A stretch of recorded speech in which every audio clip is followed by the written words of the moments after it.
ocupació, el que estic veient és que no hi ha uns perfils molt determinats. Molt al contrari, gent que abans no havia vingut mai o que no s'havien adreçat a nosaltres per ajudar-los a buscar feina, ara, després d'un temps d'estar buscant pel seu costat, es troba que no hi ha forma, que no aconsegueix trobar feina.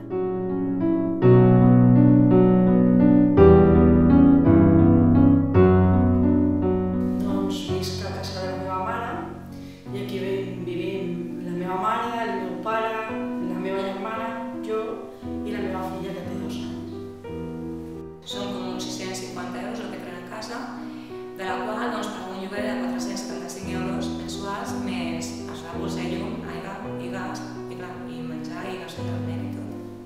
Les necessitats que ara mateix ens estem trobant, que ens demanen els participants, és sobretot temes de lloguer. En el dia a dia estan trobant que no arriben fa mesos que potser no estan pagant i tenen aquesta necessitat urgent.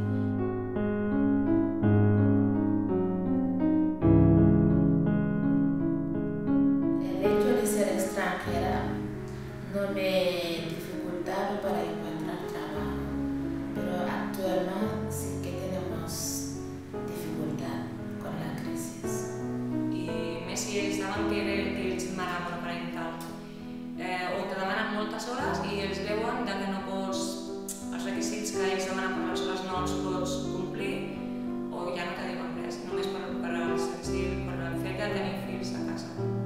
Com a tècnica d'ocupació, les nostres tasques és donar eines per trobar feina, però actualment, tal com està la situació laboral, el que fem moltes vegades és fer una reorientació cap a les necessitats del mercat laboral, intentant que el seu perfil, la seva formació s'adapti el millor possible per tenir més oportunitats.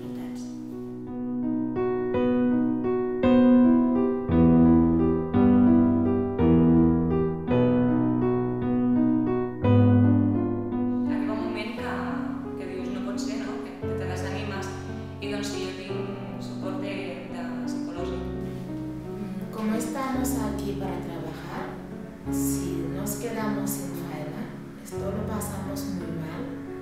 Personalmente yo estoy muy nerviosa y no puedo dormir. Els últims temps la persona que ve, les persones que venen angoixades per no tindre treball i no poder fer front a les seves necessitats bàsiques està augmentant.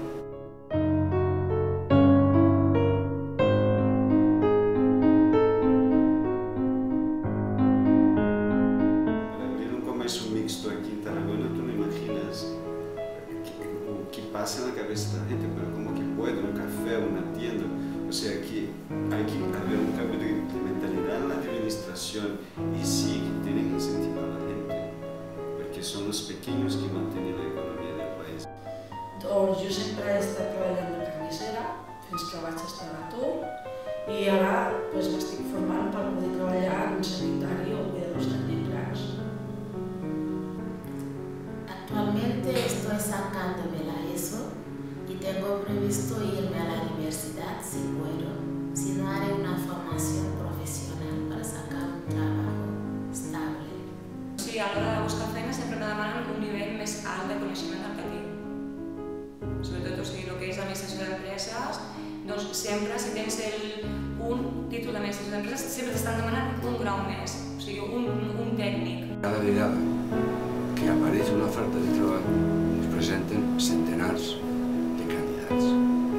L'única forma de poder aconseguir un treball és dintre d'aquesta relació de candidats tan enorme que hi ha per a cada lloc de treball, on es té que poder-se situar en la part més alta del rànquing, si no, no arriba.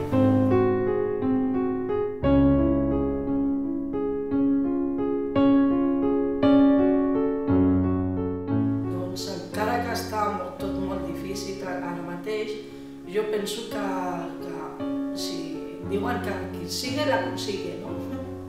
Doncs jo penso que es té que tirar cap endavant, costi el que costi. Si un es queda sense feina, entra en pànic, perquè ell sap fer això i té por d'intentar una altra cosa. O sigui, la gent aquí, com que hem viscut bé fins ara, no som creatius a l'hora de fer canvis de feina i llavors no veiem cap oportunitat en res més. Només tenim por i ens quedem allà parats, quan la gent podria fer moltes més coses. No fa falta ser tota la vida advocat. Des del d'ocupació, els tècnics sobretot el que estem fent és fer veure als participants que el seu perfil professional formatiu ha de millorar i ha de ser més competitiu a nivell del mercat laboral, sobretot això. I després estem